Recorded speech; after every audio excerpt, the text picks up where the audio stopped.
Bonjour. Alors, aujourd'hui j'aimerais revenir un petit peu sur les sujets de Macross, hein, parce que je vous ai mis de côté plein de beaux kits à vous présenter.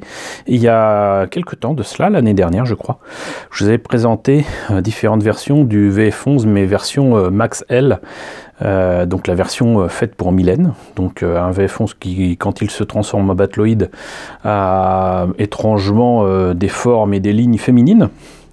Et il se trouve que j'ai remis la main sur un garage kit, donc de cette version Mylène, qui du coup n'a rien à voir avec la version à 144 de Bandai. Mais j'ai d'autres trucs autour de cette version du VF11 à vous présenter, hein, de toute façon, vous en faites pas, notamment de la marque Tect, exactement comme ici, avec des conversion kits qui sont justement faits pour les kits de Bandai. J'espère vous retrouver ça et vous les présenter un de ces quatre. Et donc je suis tombé sur non pas un garage kit, mais deux garage kits du VF11 avec exactement le même, j'allais dire modèle, le même Batroid. Donc ce n'est pas transformable, ce n'est pas la version Fighter, ce n'est pas la version Gearwalk, c'est la version Battloid.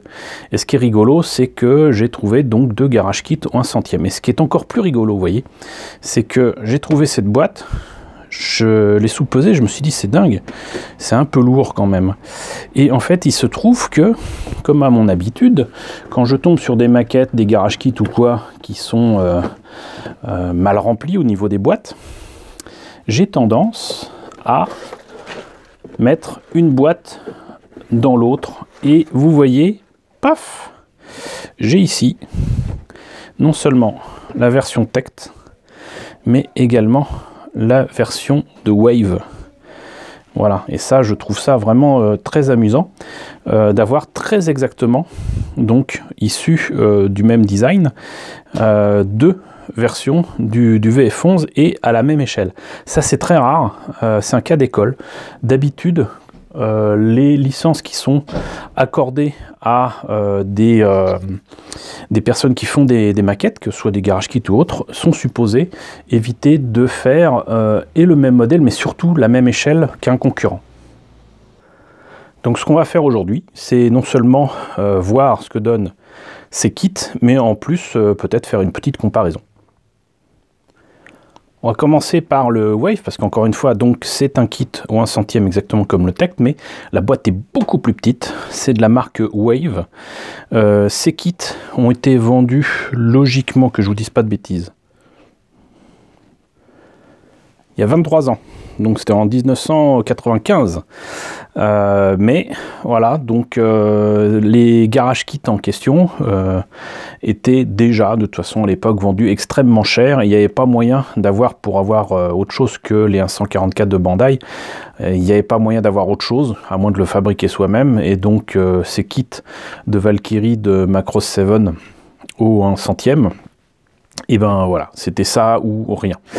Et ce kit était vendu 12 800 yens, ce qui fait quand même dans les 120 euros. 120 euros. Alors je ne l'ai pas acheté à ce prix-là à un moment. Je suis bien tombé sur eBay il y a des années de ça, sur des gens qui revendaient en masse leur garage kit.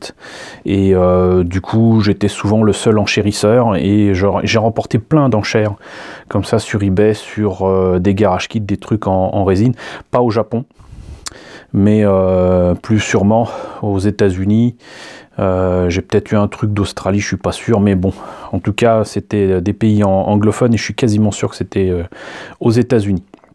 Donc ça veut dire que la personne qui a vendu ça l'avait acheté encore plus cher qu'au Japon, si ça avait été acheté dans une boutique américaine ou quoi, donc peut-être 2 fois plus cher que ça. Donc imaginez quand même mettre entre 150 et 200 euros dans un truc pareil. Ça a l'air sympa, mais quand même. Donc la boîte, comme toutes les boîtes Wave que j'ai, sont en bichromie avec une réserve de blanc, une couleur ici qui a l'air d'être proche du violet, violet un peu pâle, et du jaune.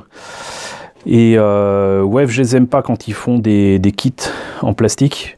Ils sont encore trop chers en kit plastique, mais en résine et en en garage kit, il faut dire qu'ils assurent, quoi. Et c'est un produit officiel, bien évidemment. Donc il n'y a pas grand chose à dire sur la boîte. On va voir ce que ça donne à l'intérieur. Alors, comme la majorité des garage kits que je vous ai présentés, la notice prend quasiment toute la place de la boîte. Vous voyez que le kit se limite finalement à un petit sachet ici, presque un sachet de la même taille pour des polycaps et des points d'articulation, parce que oui, ce garage kit est supposé être articulé, et quelques pièces en métal blanc comme on dit. Et bon, je sais pas trop ce que ça donnera. Et il y a une planche de décalque dont j'ai déjà utilisé une partie, puisqu'en fait c'est une planche générique qui peut être utilisée en fait sur tous les kits ont 1/100 de Macross de Wave. Donc il y a des décalcos qui ne sont même pas utilisés ici pour ce kit là, puisqu'en fait c'est quasiment que les logos de Macross et ce petit logo ici qui sont utilisés pour ce VF11 de Mylène.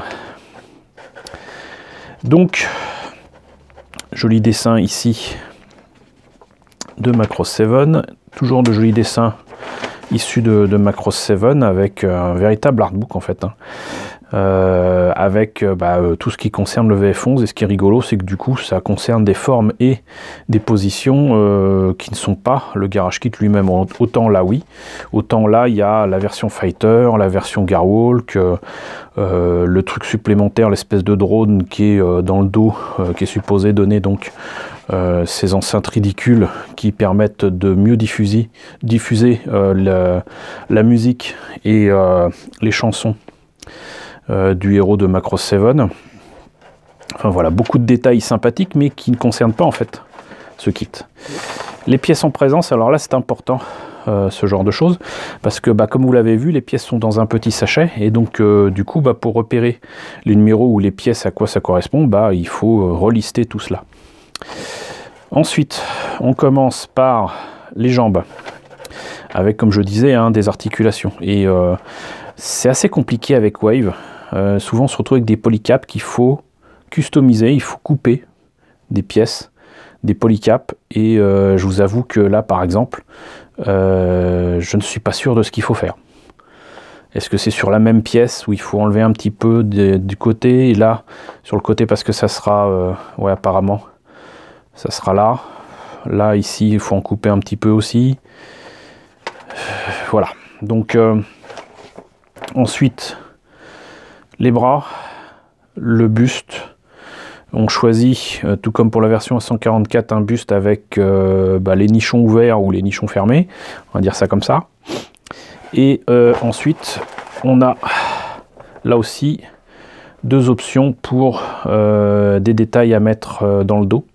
Et j'imagine que ça concerne le fait d'avoir ou non le drone attaché dans le dos, je pense. Voilà le fameux drone. La tête, le gunpod, et on relie tout ça. Et ça finit sur les mêmes dessins que tout à l'heure, mais pour indiquer les couleurs à mettre. Et comme tout est en japonais, c'est vachement utile pour moi.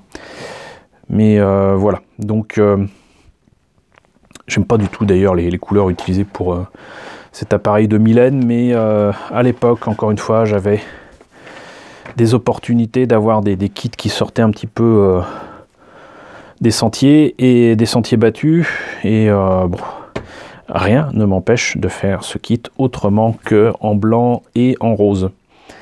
Donc pour éviter de perdre les pièces, je ne vais pas tous vous les sortir de ce sachet, mais comme j'avais justement ouvert le sachet pour voir si c'était complet, autant en profiter pour vous montrer quand même quelques pièces et insister sur le fait que Wave c'est cher, mais ils se foutent pas de votre gueule.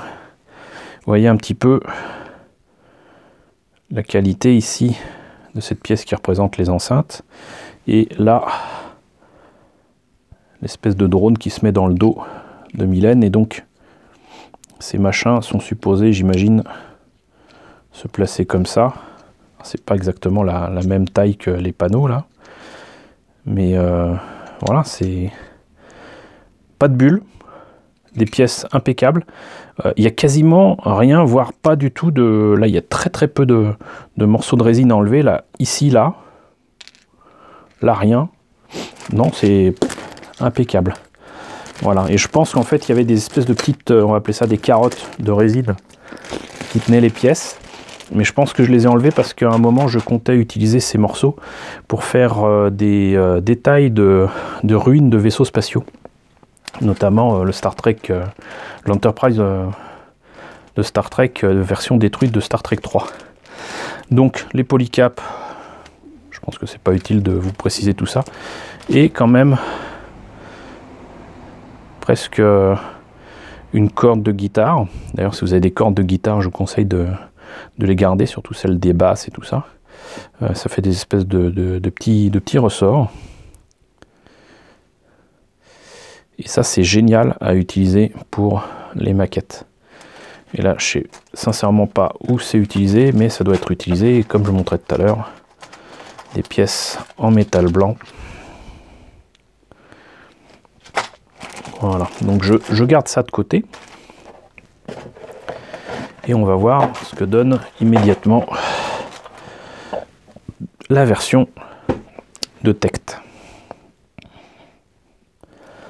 Alors, la boîte est nettement plus grande. Par contre, le prix est identique. Voilà, 12 800 yens. Donc on va arrondir à 120 euros. Et on voit qu'il y a écrit Limited Edition.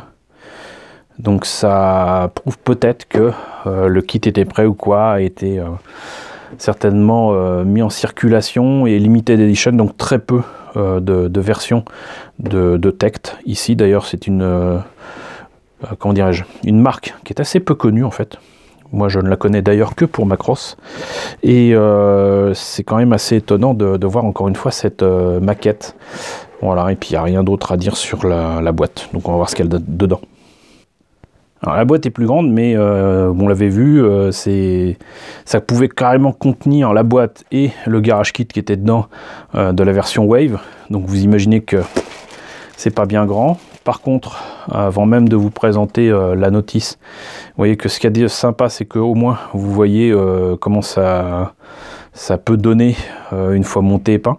Ce qui n'est pas le cas avec le modèle de Wave et puis d'autres modèles de Garage Kit. C'est voilà, c'est débrouille-toi, achète-toi tel numéro spécial de magazine, complète avec un artbook, regarde la série, prends des notes, ce que bien aussi, mais bon, avoir des références couleurs comme ça peut être pas mal. Sauf que là, il n'y a que l'avant, c'est une simple photo. Ce qui m'amuse, c'est que du coup, dedans, il y a quand même carrément un ticket concernant donc la sortie en 1995 d'un film de Macross 7 et de la version film de Macross Plus. Et ça c'est collector, il me semble, hein, que... ou alors c'est une pub, je sais pas, mais en tout cas c'est sous plastique et c'est bien sympathique. Donc par contre, les pièces ont l'air de prendre beaucoup plus de place. Je dirais facilement 3 fois plus de place, hein. Même le drone a l'air quand même bien plus grand pour du 1/100e, c'est assez étonnant. Mais voyons ce que ça donne au niveau notice. Bah, rien à voir avec Wave, hein. Là on n'a pas un artbook miniature. Ça semble être un polycopier recto verso, quoi. Et là c'est les indications pour les couleurs, les décalcos à placer. Les décalcos à placer. Je sais pas où c'est qu'on peut trouver des décalcos là-dedans. J'en ai pas vu en tout cas. Bon. Donc les pièces en présence. Apparemment l'étape 1 c'est le bras, les bras. L'étape 2 les jambes. Étape 3 tête. 4 le buste. Là aussi le choix entre version nichon ouvert, nichon fermé. Les épaules, le backpack. Pas d'option là pour placer ou quoi le drone. Les différentes mains, le gun pod, le truc à mettre dans le dos. Apparemment, il y a un autre support qui sert à mettre ce truc dans le dos. Et voilà. Donc, pour les pièces, ça a l'air plus gros, ça a l'air plus sympa, mais c'est quand même pas la qualité Wave. Et, oups, j'ai vraiment pas envie d'ouvrir ces sachets pour les abîmer, mais on va voir ça, attendez. Bon, bah, il n'y a pas photo, je vous montre ça. Mais ça, donc, c'est ce qu'il y a dans le dos de la version Tect. Hop.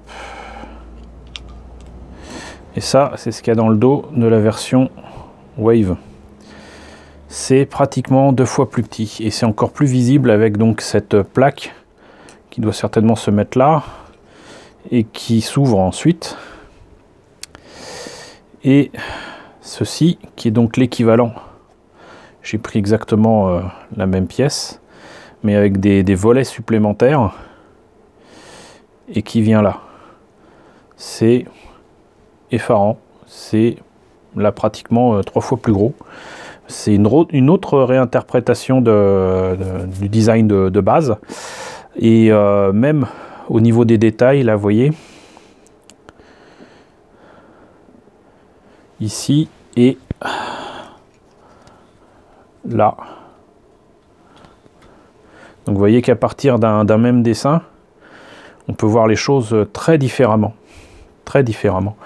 Et donc je ne serais pas étonné, le moins du monde, que la version Tect ne soit pas du tout au 1/100e, mais en fait plus certainement au 1/72. Et très clairement en tout cas beaucoup plus grande que la version Wave. Ça c'est sûr et certain. C'est sûr et certain. Voilà. Donc bah écoutez, on en a fini je pense avec la présentation de ces deux kits. Encore une fois, je n'ose pas ouvrir les sachets pour vous présenter en détail toutes les pièces. Je n'en vois sincèrement pas l'intérêt. Mais donc, vous voyez qu'il y a quand même, d'une marque à une autre, de sacrées différences quand même entre un kit et puis bon bah là vous voyez chez Wave il y a des décalcos, là il n'y en a pas, là c'est plus grand, ça m'a l'air d'être quand même plus détaillé ici, mais c'était rigoureusement le même prix. Mais à mon avis, au final, la version de Tect sera certainement beaucoup plus grande. Donc voilà, bah écoutez, j'espère que la présentation de ces deux garage kits, au final du VF11 Max L Mylène Valkyrie, vous a intéressé. N'hésitez pas à me dire ce qu'il en est dans la section en commentaire, n'hésitez pas à liker, n'hésitez pas à partager, n'hésitez pas à vous abonner si ce n'est pas déjà le cas. Coucou aux nouveaux abonnés qui nous ont rejoints, on est un petit peu plus de 1740, bah c'est bien cool.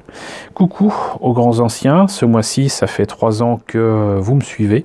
Merci à tous de votre soutien, merci à tous de votre fidélité et je vous retrouve très bientôt pour la présentation de nouvelles maquettes Macross.